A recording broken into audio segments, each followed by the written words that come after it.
C'est Cheikh Fita du journal en ligne congolais de Belgique.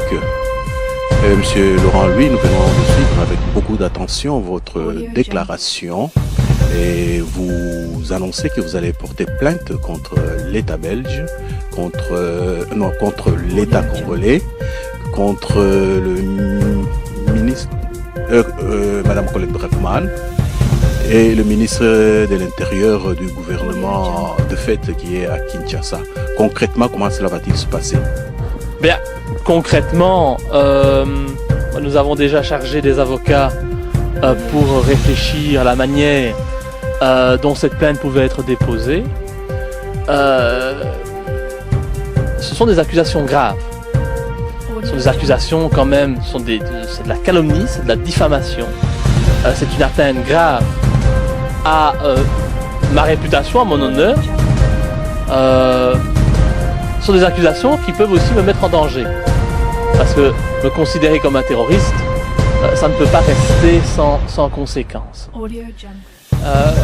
Par rapport à Colette Braeckman, vu l'état de la presse en Belgique, je ne prends même plus la peine de demander la publication d'un droit de réponse. Ça ne sert à rien. C'est du temps perdu. C'est leur donner finalement trop d'importance. Je veux porter plainte contre Colette Braeckman, tout simplement parce qu'elle a menti, et que j'estime qu'un journaliste doit essayer de mentir le moins possible. J'en ai marre qu'en Belgique, les journalistes ne fassent que mentir à mon sujet. Il faut que ça change, il faut que ça cesse, et le titre de journaliste ne donne pas tous les droits. J'attends simplement un sursaut d'objectivité de la part des médias, et donc c'est pour ça que je pense que Mme Colette Braeckman mérite une plainte à son encontre. Pour le reste, je pense qu'il est un peu trop tôt pour parler encore de la forme que la plainte prendra, mais en tout cas elle aura lieu, et je pense que dès la semaine prochaine on va se réunir avec les avocats pour déposer cette plainte en bonne et due forme. Et je pense que je suis tout à fait habilité à déposer cette plainte puisque j'ai été clairement visé par ces accusations. Je vais simplement ajouter quelque chose par rapport à la plainte. Il y a la loi de 1961 ici qui sanctionne les délits de presse. Évidemment, les journalistes sont aussi soumis à la loi et surtout au respect de la vie privée. Donc, ils ne peuvent pas se permettre n'importe quoi. Et comme l'a dit le député avec les avocats, il va falloir qu'on voie un peu de très près comment est-ce qu'on peut essayer de coincer un peu Madame Colette Braeckman, parce qu'elle ne doit pas tout se permettre. Il y a la loi de 1961, je le répète, qui, en tout cas, sanctionne les délits de presse, et il y a toute une procédure. Je pense que, au vu de la situation, il va y avoir des dommages collatéraux qui seront évidemment l'impossibilité pour vous de vous rendre au Congo dorénavant. Et je pense aussi que c'est à faire valoir au niveau de la plainte, puisque ça va entraver certains travaux que vous aviez entrepris là-bas. Tout à fait, c'est un secret pour personne que le Congo, pour moi, est un pays important, un pays extraordinaire, et que j'avais des projets là-bas, j'avais envie de développer quelque chose. Bon, je me suis assez vite rendu compte durant mon voyage cet été qu'il était impossible aujourd'hui de développer un projet humanitaire sans lécher les bottes de Kabila. Donc, à partir de là, malheureusement, et c'est dommage pour les Congolais, j'avais déjà tiré certaines leçons, certaines conclusions. Quand je vois l'état de la corruption au Congo, c'est une catastrophe.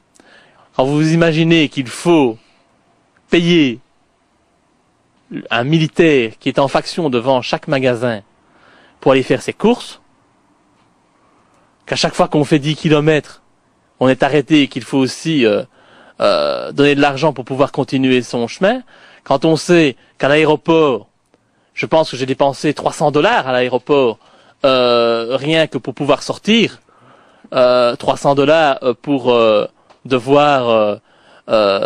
oui, ce sont des bakchiches en fait. Ça fait réfléchir tout investisseur et toute personne qui a envie véritablement d'investir au Congo ou de s'investir lui-même au Congo.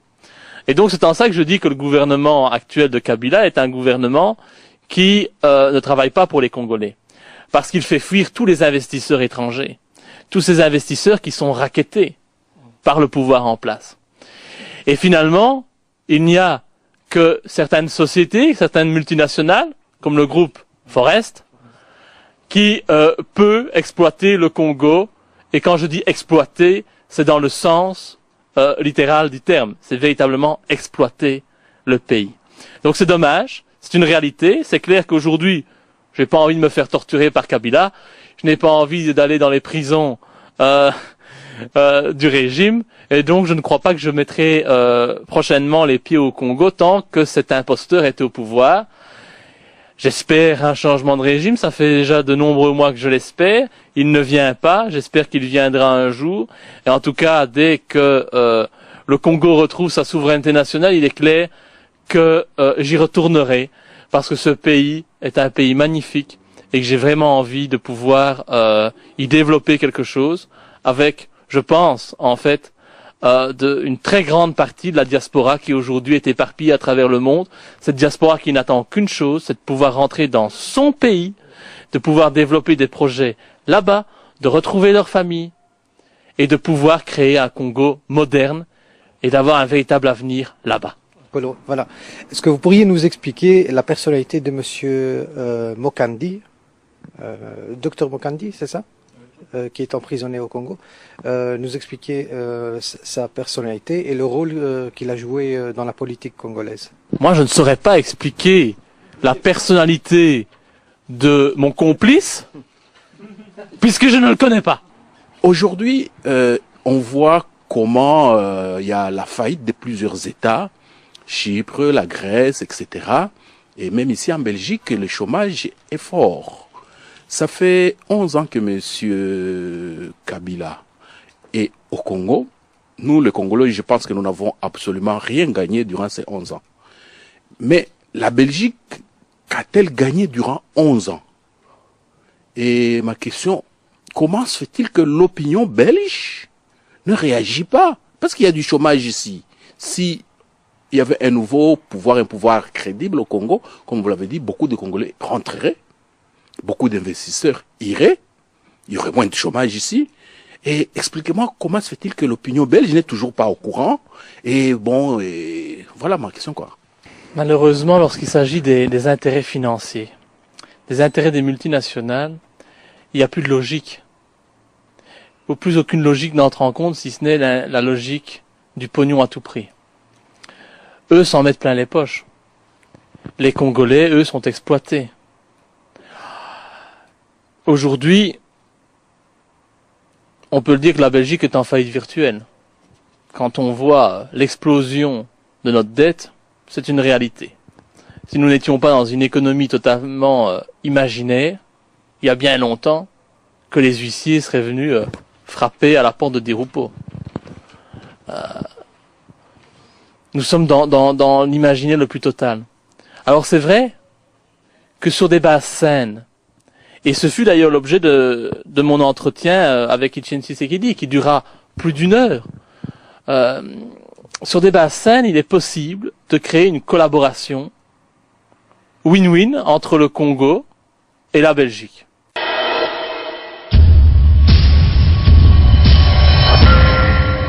Télé 24 Live, votre réseau d'information. Non plus dans une optique néocolonialiste comme c'est le cas aujourd'hui. Parlons par exemple des diamants qui transitent par Anvers. Plaque tournante des diamants Anvers.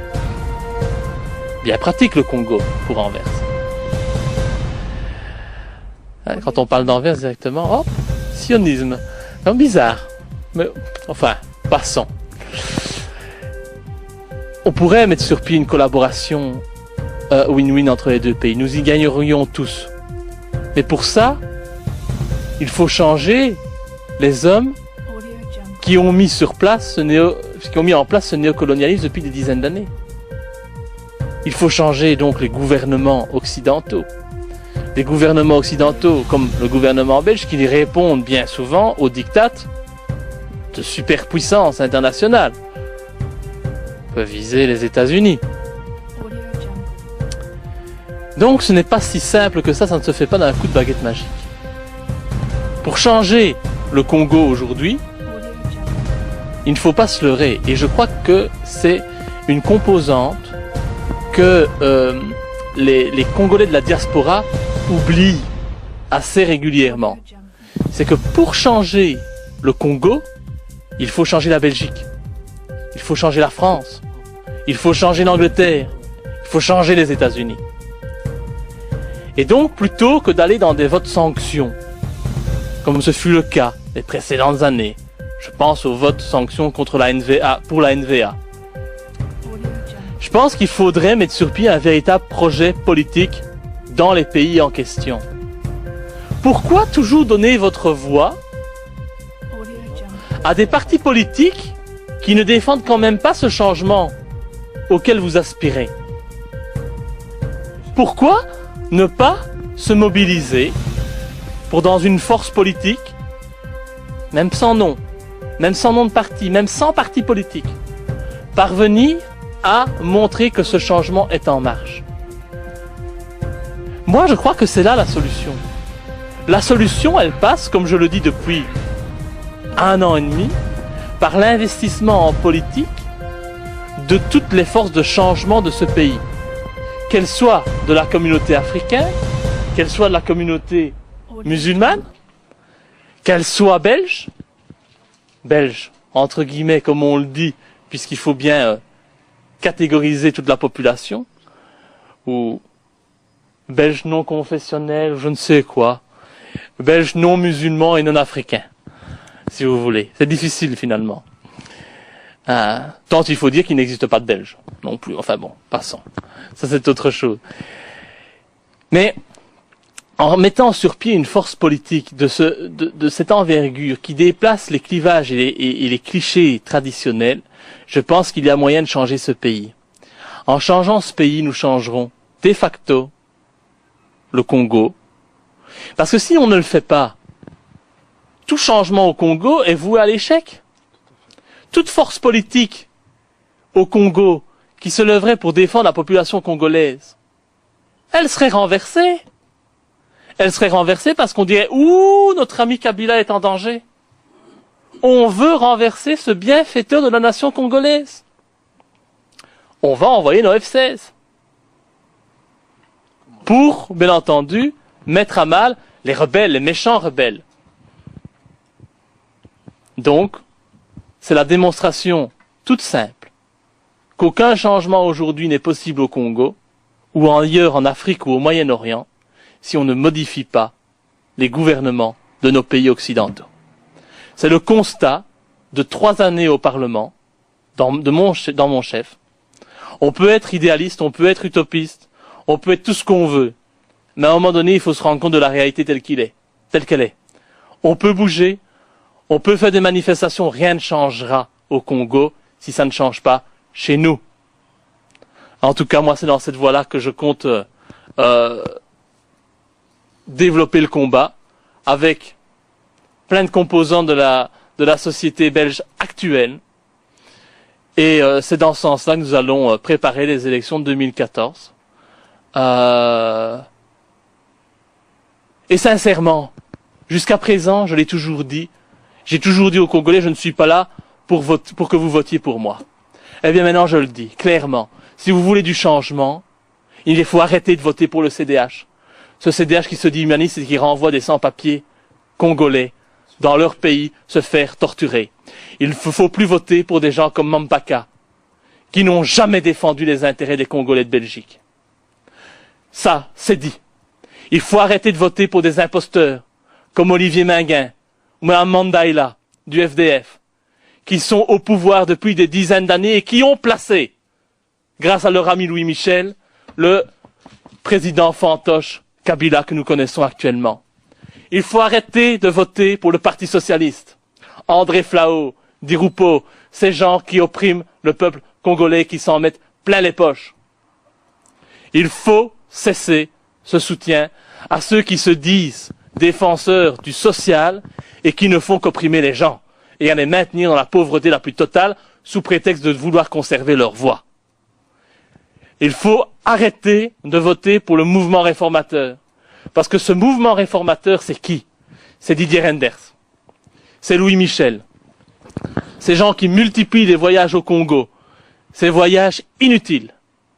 Tout simplement pour revenir avec des mallettes remplies d'argent pour financer leur campagne électorale.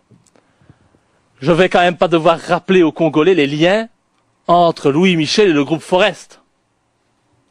Ils sont quand même connus. Alors ne votez plus pour le mouvement réformateur. Si vous voulez un changement, je l'ai déjà dit, il faut voter pour la seule alternative possible et crédible aujourd'hui. Je pense qu'en 3 ans, je l'ai démontré au Parlement, je n'ai peur de personne, je n'ai pas peur de monter au front, je n'ai pas peur de me lever face au gouvernement belge. Et avec moi, il y a d'autres personnes. Je ne suis pas tout seul. Il y aura, dans les prochaines listes, des représentants de la communauté africaine, et je dis bien africaine, parce que mes prises de position par rapport à la guerre au Mali ont bien entendu fait des émules, et qu'il y a beaucoup d'Africains, de personnes d'origine africaine en Belgique qui ont envie de dénoncer la manipulation internationale et qui me suivent. Et il y a d'autres, c'est le cas des membres, des sympathisants du parti islam, qui refusent aussi la stigmatisation qu'ils subissent dans les médias belges aujourd'hui, et qui ont également décidé de me soutenir, de se joindre à ces listes électorales que nous allons mener en priorité à Bruxelles, pour les fédérales et pour les européennes. Donc, on m'a pris jusqu'à présent pour un rigolo, on m'a pris jusqu'à présent pour un débile mental. Je vais montrer à ces médias en place que je ne suis pas aussi fou qu'il n'y paraît, qu'ils ont bien voulu le montrer, et je vais surtout montrer que le soutien, il est présent. Il est présent, je ne dois pas rappeler le succès du parti islam aux dernières élections communales. 4 candidats dans 3 communes différentes, 2 élus dans 2 communes différentes, avec des listes composées bien souvent d'une seule personne. C'est l'exemple même qui démontre la force du parti islam aujourd'hui, qui n'est pas ce parti qui veut instaurer la charia dans le sens où l'on entend, où l'on veut couper les mains, où l'on veut lapider les femmes. Non, c'est un parti qui veut simplement que la réalité multiculturelle de Bruxelles soit respectée, que la réalité multiculturelle du pays soit respectée, et que chacun ait la liberté de culte. Ce qui n'existe pas aujourd'hui, puisqu'aujourd'hui, ces cultes sont bien souvent stigmatisés, ces communautés sont trop souvent stigmatisées. Je pense aussi que la communauté africaine en Belgique a un poids considérable. Il est temps que la communauté africaine se rende compte de son poids et qu'elle l'utilise à bon escient. Si demain, les personnes d'origine africaine qui sont en Belgique veulent un changement dans leur pays d'origine, eh bien, ils n'ont qu'une seule solution, c'est de ne plus faire confiance aux partis traditionnels, aux partis en place, mais de voter pour un vrai mouvement qui a compris quelles étaient les manipulations internationales, qui les rejette et qui veut un véritable changement au niveau mondial. Et cela, ce mouvement, je vais tenter de l'incarner avec les différents mouvements qui vont me rejoindre et qui correspondent en fait à la réalité culturelle de la Belgique d'aujourd'hui, qui n'est plus la Belgique de papa. Bon, la première chose, je voulais d'abord présenter toutes mes félicitations à Monsieur Louis pour son courage et surtout pour sa persévérance. Il a été quand même victime de plusieurs humiliations, voire des insultes de la part de ceux qui ne veulent pas que les choses changent au Congo. Et quand je parle de ceux-là qui ne veulent pas, je fais allusion directement à ceux qui siègent aujourd'hui à l'hémicycle, donc au Parlement. Je commencerai par André Flao. Je sais qu'André Flao, c'est quelqu'un qui avait déjà voté Joseph Kabila avant même les élections de 2011. Donc, dans la tête de André Flao, Joseph était déjà président. Il avait dit dans des petits comités, par-ci par-là, parce que pour lui, il fallait donner encore du temps à Joseph Kabila pour qu'il arrive à parachever l'œuvre qu'il avait amorcée. Je ne sais pas quelle œuvre, si ce n'est que de tuer les Congolais et de les faire souffrir. Je parlais de votre persévérance. J'avais constaté qu'à un certain moment, il y avait des députés qui avaient un peu déserté l'hémicycle. Et je vous voyais vraiment, vous étiez presque seul. Et quand vous parliez à l'hémicycle, on sentait que vous étiez seul, vous n'étiez soutenu par personne, que ce soit par des jeunes députés, que ce soit par des anciens qui siègent à l'hémicycle. J'aimerais savoir aujourd'hui, est-ce qu'il y a une certaine évolution au niveau de la façon de voir et de comprendre les choses au niveau de l'hémicycle? Parce qu'il disait, ce jeune homme ne connaît rien, il n'a jamais été au Congo, mais vous avez été quand même au Congo, vous avez essayé un peu de palper certaines réalités, même si ce n'est pas toutes les réalités, mais à partir de Kinshasa, parce que à partir de Kinshasa, vous savez au moins avoir une idée sur ce que la vie que les Congolais mènent sur toute l'étendue du Congo. Oui, non seulement j'ai été à Kinshasa, mais j'ai également été dans le Bas-Congo, dans les campagnes. J'ai toujours refusé d'aller à l'hôtel Memling, parce que pour moi ça c'est pas le Congo, c'est l'expression même du colonialisme. Donc j'ai vu comment vivaient les Congolais et je me suis mêlé à eux au quotidien. Ça fait un choc évidemment. Par rapport aux parlementaires belges, qu'est-ce que vous voulez que je vous dise? Il vaut mieux être seul que mal accompagné. Je suis seul aujourd'hui, oui. Parce que ces gens sont... Je suis seul au sein du Parlement. Mais parce que ces gens ne veulent rien comprendre. Alors c'est vrai que dans la campagne électorale, il y a toujours... Le Congo a toujours plein d'amis. Durant la campagne électorale, c'est comique. Les Congolais ont toujours plein d'amis. Mais après, ils sont moins nombreux. Du moins, ils ne parlent plus de ces sujets-là. Et on en arrive à des situations où, comme il y a quelques mois, on a voté une résolution pour protéger le parc des Virunga au Congo. C'est une résolution qu'a pris de manière très solennelle le gouvernement belge pour dire à Kinshasa ce qu'il devait faire. Il faut protéger les singes. En même temps, moi, j'ai pris la parole pour intervenir. Je suis encore le seul à prendre la parole pour dénoncer ce comportement du Parlement belge. Parce que moi, je suis d'accord qu'il faut protéger les singes. Oui. Mais avant tout, il faut protéger les Congolais, il faut protéger les femmes congolaises. Et ça, tous ceux qui ont voté pour cette résolution, eh bien, ils s'en foutent complètement. Parce que ça leur permet simplement de s'en mettre plein les poches et de faire plaisir à leurs amis de la finance internationale. Alors, je suis seul, les mentalités ne sont pas prêtes de changer. Elles ne sont pas prêtes de changer, en tout cas si on reste dans le même système et dans le même régime que nous connaissons aujourd'hui. Et c'est pour ça que je vous l'ai dit, au début de l'année, j'ai décidé de dissoudre le MLD. J'avais créé ce parti, je l'ai dissous parce que je pense qu'il faut changer de régime. Il faut arrêter d'être dans cette logique particratique. Parce qu'aujourd'hui, nous avons 150 députés, mais en fait, il n'y en a pas 150.